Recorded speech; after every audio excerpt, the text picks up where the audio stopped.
Hi and welcome to Leitrim Daily. It's episode 104 of the podcast and you're listening to me, Breifne Early, and I am taking a trip north to the lovely little sleepy village of Rossinver and the Organic Centre, and I'm joined by Melia and Dervilla Keegan here in the centre. Girls, welcome to the show.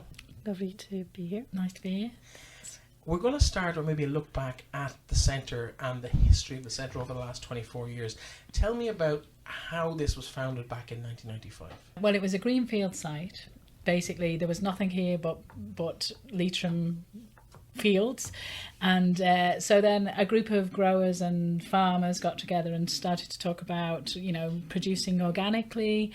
And from there, most of that was spearheaded by an incomer called Rod Alston, and he then gathered people together to then create a group that then became the Organic Centre. So that group worked with Leitrim Development Company to find the fields and raise the money to buy the fields, and then effectively start to experiment really with organic growing in this part of the country. And what would the first steps have been in that process? The first steps would have been digging, primarily. I mean, there was nothing here, so they had to build sheds. They had a compost toilet at that time as well. And then, put a couple of sheds on and started to then grow organically. And so the polytunnels didn't come till a fair bit later. And in the interim period, they were growing in the ground potatoes, cabbages, kales, things that we still grow outside actually, and growing those organically. And at that time there wasn't anything like it in the whole of Ireland, so it was really a pioneer organisation. And I always see it as a little bit of inspiration and a bit of madness to have taken it on. I mean, North Leitrim environment, and the weather here is fairly tough at times, and so all of that was part of why they did it, so that to demonstrate actually that organic growing could be done anywhere. And actually they were forerunners in the country and in Europe as well. So how many growers would have been involved in that co-op essentially at the start? Well, in that original group there was about 10 or so, and then they formed the board, then the committee, and then it became a registered company and a registered charity. And then some of those board members, actually 2 of those board members, are still here with us today. So it's really good to have their experience. And effectively that group that started it then started to structure themselves, and they produced a regular newsletter and told everybody what was happening and tried to get the word out there about organic growing and how to get involved and how to be involved. And from the very off they attracted students and people who wanted to know more about organic growing from all over the planet as well. So immediately we had people from Germany and Japan and Spain here, and that's been something that's been a feature of the centre since that day, really, since the very first days. We might as well ask the question about how or what is organic growing. Okay, organic growing is effectively the way nature intended. So I suppose in a way it's a throwback to before we had nitrates and nitrogens and fertilizers, and so basically it's growing with the seasons and it's growing without any fertilizer or any products put on the crop whatsoever. Dervilla, I'm going to bring you in at this point. Can you tell us a bit about what your role here is in the Organic Centre? Yeah, well, I'm marketing officer here at the Organic Centre, and I've been here since January of 2019. I suppose my role primarily is that the Organic Centre would have started off with probably about 6 courses, and now we've got up to 80 courses and more every year. So every weekend there's courses maybe in organic growing or sustainable living, and people can travel from locally or nationally from as far as Dublin or Belfast, and it's a great resource really. It's been fantastic as a way of getting people into the area as well, so it's provided a huge resource for local people, local bed and breakfast owners and the like as well. So my role primarily would be, I suppose, promoting the work that the Organic Centre is doing in the capacity that I'm in at the moment. So it's promoting the courses, but also helping organise. We could have up to maybe 8 to 10 free events a year. So again, it's kind of promoting them. We have Apple Day, we've got Potato Day. Depending on the seasons, we have a day. That's true. Let's focus on the courses for a minute before we Yeah. go into the events. We'll talk about them later on. But I know you have a FETAC Level 5 course, which is pretty much your big one here. Tell us a bit about that course, because I know you're recruiting at the moment for that for next Yeah. year. Well, we have weekend courses that people can come on, but also we have a full-time level 5 the MSLETB are involved in funding this course for people, and it's a year-long course. It's basically 5 days a week, Monday to Friday, and people can be subsidised to learn to grow organically. And this year we are really, really proud actually, because we've got a module in biodiversity. This is the first time that we have, and this is us really reflecting the times. And you're probably aware that in May there was a biodiversity and climate emergency called by the Irish government, and I think we all need to be doing more to try to protect the natural world we live in. And I think this is going to really give people an opportunity to get involved and do what they can, So we'd be calling people to go onto the MSLETB site, register there, you're interested, and they'll be able to contact you in relation to interviews, which will be coming up in about January, February. And if you want to chat to people a little bit more about the course, because there's different modules, like there's plant identification and use, there's teamwork, there's soil science and growing, as well as the biodiversity. There's loads of different diverse modules in relation to the course. So we'd say give us a buzz here at the centre, and you can talk to Steve or Phil or Sabine in relation to the course, or pop out. We'd love to see you.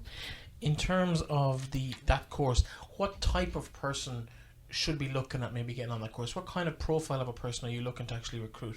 Well, I suppose we'd be working with Intro as well as the MSLETB, so it'd be people really maybe on the live register. You will get subsidised in relation to that. So it's we're looking at any age group really. It's people who are just interested in learning to grow, and people who are connected with the world, want to do something really. It's a great qualification to have.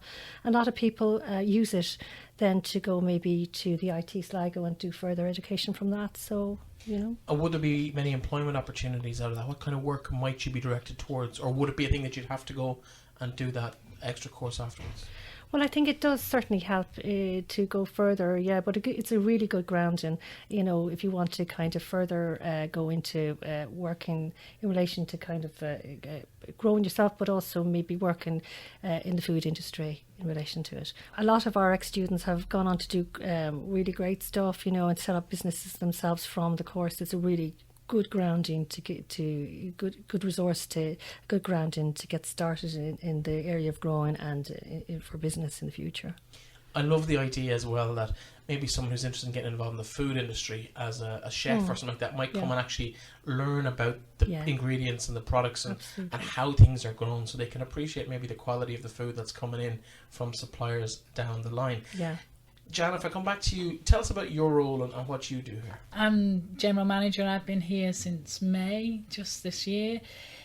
So I do everything really, from fixing the toilet to raising grants and funding, because we're a charity and we're part funded by government, about half and half. Part of our money comes from government, and then the rest we have to income gen on because we're a social enterprise, so we have to generate that money all the time. So we're always looking for project money, project funding, and also increasing sales, but also partnership development in the area as well, because Rossinver is it's small, but it's a bit of a hub as well, because there are a couple of other community organisations here. There's the community centre and the Bala Centre. So all the time we're trying to figure ways of working together so that we increase not only the infrastructure here, but also opportunities, and also bringing more tourists as well. Because if you've got a number of things to offer tourists, you put more bums on seats and they stay longer. So.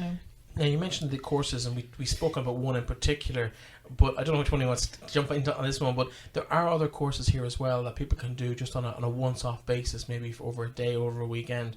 What are, I suppose, the bigger attractions in those respects? Like Dervilla said, we started off with 6 courses back in 1995, and now we've got over 80, and they're about dipping your toe in all things organic. So we do everything from cheese making to building your own house, which again is a nice broad. So after a weekend, you get your own house to bring home with you. After a weekend, you'll know the theory about building your own house for sure. I was nearly signed up in an eco-friendly way. So yeah, and and our big courses, I suppose. I mean, the eco building is a great one.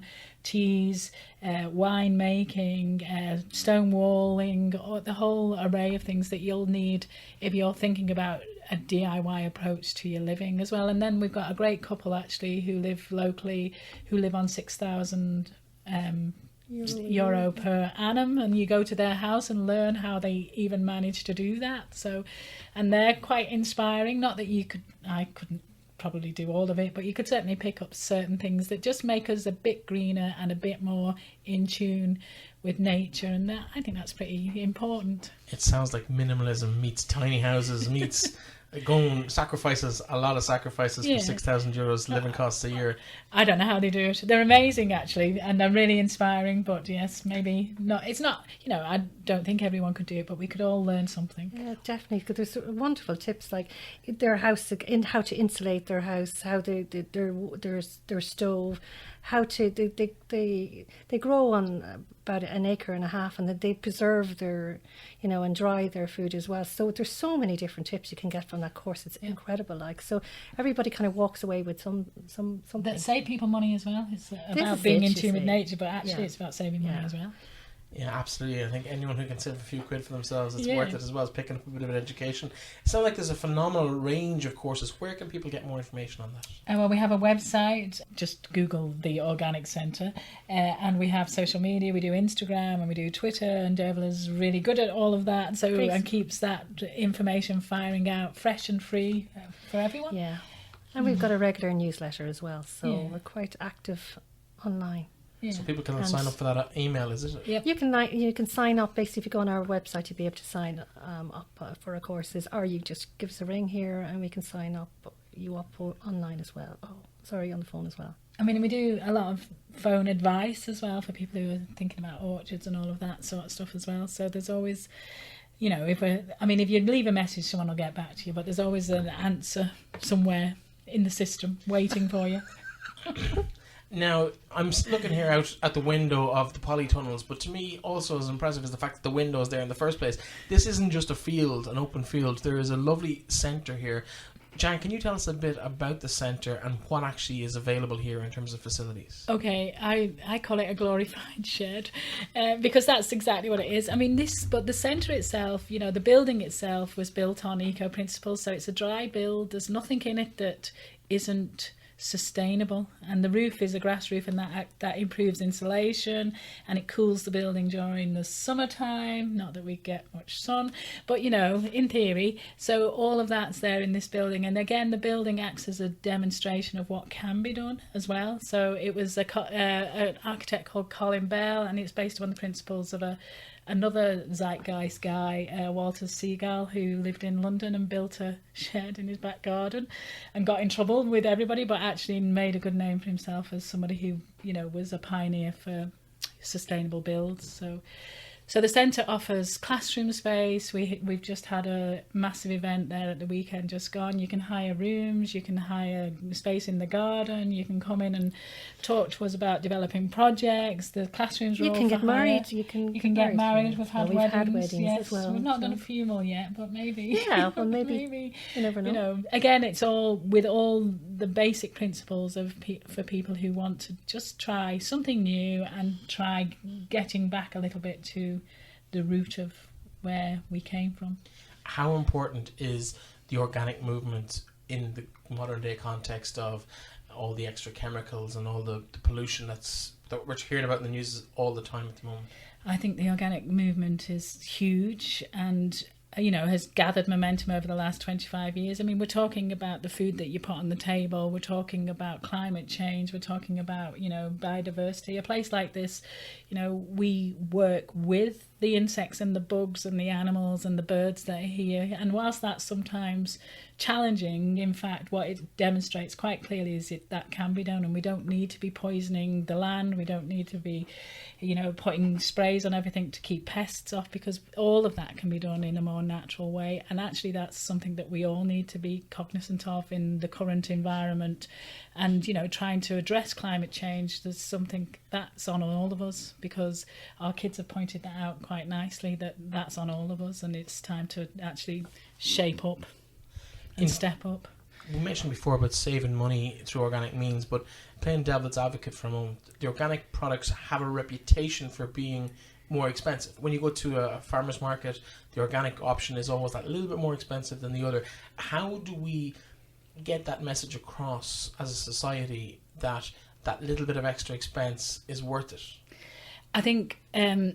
or am I just going purely on reputation and perception? Is it more expensive? Well, funnily enough, I had a group of school kids in there a couple of weeks ago, and that's what they said about it. Oh, well, it's more expensive, missus. And yes, but that's about contextualising that, because there isn't the same support financially for farmers who are growing organically. There's not the same developed infrastructure for farmers who are growing organically, and actually that's what we need to do with that is change that. The Department of Ag here has a responsibility.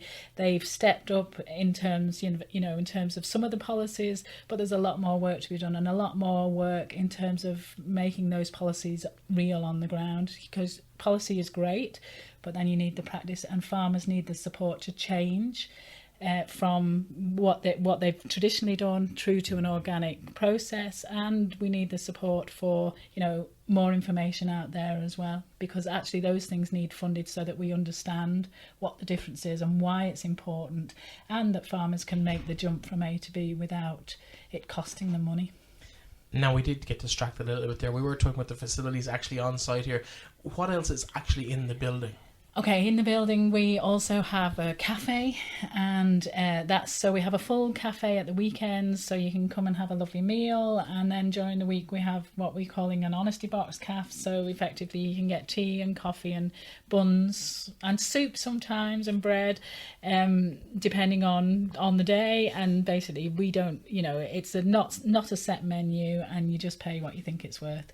And that was done because what we do is when people come here and make the effort to come, you really want to give them a cup of tea and feed them, really. I would expect a cup of tea if I walked through the door. So, and actually it does quite work, and people are enjoying, the idea of an honesty box cafe as well. I think people are kind of intrigued by it.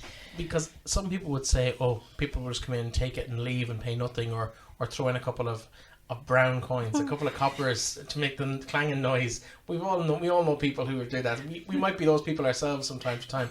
How does that work? Do you make as much money as you would in terms of a turnover? Obviously, you don't have to staff it, which is a huge help. But do you get the same kind of income from it as you would if you were to run it as a proper cafe?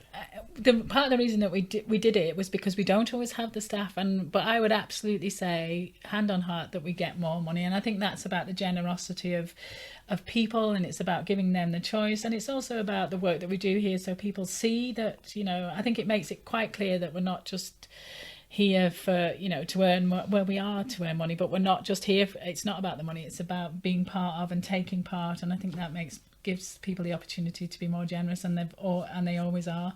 So that's really nice of them, and thank you very much to everyone who's contributed. Dervilla, we got distracted earlier when we spoke about the events, and we said we'd come back to it later in the show. What kind of events? I know we featured, Jan, you've been on the show before talking about Apple Day, which was a couple of weeks ago. I believe you mentioned Potato Day briefly. Yeah. What other do we have? Avocado Day? What other days have we got here in the Organic Centre? Well, I'm glad you mentioned it, because we actually have a couple of events coming up, even for quite soon. Actually, we have a Halloween event coming up on the 28th of October, a Samhain event. So it's kind of bank holiday Monday when the schools are off, an opportunity for parents to come along with their children. We do a bit of pumpkin carving, but also get back to our roots, and a bit of turnip carving, and we're trying to make it a kind of more green kind of Halloween. So what we're suggesting is if people bring maybe old children's costumes they have, and we can do swaps, and so the fashion industry, as you probably are aware, is kind of one of the biggest industries for emissions. So we're trying to do our bit, and I know that people are trying. It's a big time of the year when people go out and maybe buy or consume, unnecessarily. So it's a way just to, you can swap your costumes. We're also maybe going to give ideas about how you can upcycle your old costumes and stuff. So we're going to have arts and crafts, and we're going to have a bit of music, and it's going to be a buzz. And we'll have some food as well, pumpkin soup and the like. So, come along. It would be lovely to have people. So that's from 12 till 4 on October the 28th. And then hot on the heels of that, we have another one of our supper clubs on October the 30th. So we're really lucky. We have a fantastic chef, Uji, who has actually done a number of supper clubs for us. And so it's very much from, you can imagine, like, a lot of the produce will be coming from the polytunnels you see here, so it's not far to go to the plate, from farm to plate. So yeah, seasonal vegetables, and that'll be from 7 to 10. People can go online and book there online, and we look forward to see people. It's a fundraiser basically, so it's very important people support it. We'd love to have people on board. When you say online, you mean your own website? On our website, yeah, theorganiccentre.ie. I mean, really, those supper clubs, we've come across those to try and, showcase the food. I had a neighbour up the road say to me, do you just grow that organic stuff, or do you have proper food? And so we came up, after that conversation with her, I came up with the idea, let's have more supper clubs to show that actually organic is proper food. So, because actually, again, that's in about fact, people organic knowing is probably proper food. Proper food, yeah, exactly. But that's the perception, and that's what we're here to do, is book that trend and show people that it's just proper food. Yeah. And can someone just come along and any time of the week and just purchase products from you? Do you sell your own products that you grow here? Yeah, we have a good shop, and we sell our produce in the shop. And we've also now we're experimenting with what we're calling a zero waste. So you can come with a jar and buy like sugar and flour and all of that. So you're not taking any packaging with your products. So it's organic flour and organic, so that's another way that, we're trying to do our bit as well. And then we have produce day on a Thursday, where we take all the produce that we've got for that week is all harvested and bagged and put up for sale. And we also, we sell to about 8 or 9 local cafes and shops and stuff. So, and we want to continue to do that as well, because there's an awareness in the food industry that actually food tastes better when it's local, when it's organic, and when it's come from 10 minutes up the road rather than from Holland. No offence to Holland. In terms of the listener who might be listening to this, maybe in Ballinamore, Carrick-on-Shannon, or even down the road in Kinlough, what can they do to support the work that you do here? Like, is there a particular product that you'd like to direct them towards? Is there an event maybe that they might be able to come in on, or a course? How can they financially support you?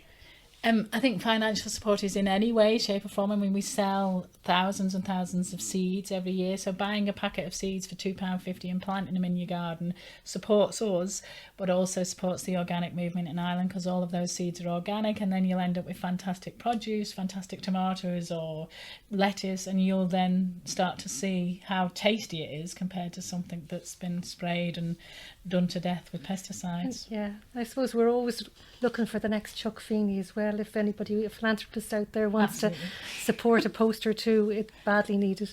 So yes, from the seeds to the posts. Yeah. We'd be happy to. I mean, the other thing that we're trying to do is support ideas as well. So if you've got a great idea and you're living in Ballinamore and you've got, that's a genius plan, then come and talk to us, and we'll always listen. We might not necessarily run with it, but we would certainly hear what you've got to say and try and work with you, and that's key as well. We're a good community resource, and we need to be more of that and do more of that. So your 25th anniversary is next year. What are the plans to celebrate that? Well, we're going to have we're currently doing the whole schedule for next year, so we're gonna have a party week for sure. A whole week. You don't do things by halves. There's here no point, is there? There's no point. Yeah. A whole party week, loads of cake, loads of things to do, loads of kids running about, bug extravaganzas. I'm planning to get the stone wall guy to build us a 25th anniversary wall. It's basically watch this space, basically. Yeah. Yeah, we intend to have a big splash really for it. Yeah, and a big focus on biodiversity and what we can all do at home to, you know, be kinder to bees. Well, listen, girls, it's been an absolute pleasure sitting with you for the last half hour or so, chatting about everything organic. Thank you so much for the little tour and the chat about everything that's going on here in Rossinver. To John, Melia, and to Dervilla, Keegan, thank you so much, and I wish you the very best of luck with everything. And the 25th anniversary sounds great. Thanks. Save me a bit of cake. I will do. Thank you. Thanks very much. Will you be down for it? This, of course, is an episode of In Focus here on Leitrim Daily. It's episode 104. Thank you very much for listening. To the girls in the Organic Centre, thank you so much. And they can get you might give us the website address there again, Dervilla? Yeah, www.theorganiccentre.ie, and you can find us on Facebook, Twitter and Instagram as well. Excellent. So just Google the Organic Centre and it will all pop up on your Google machine. Thank you so much for listening today. Orla McNabola will be back tomorrow with the What's On guide for what to do over the next 7 days in the county. I'll be back on Friday with a preview of the sports show. Talk to you then.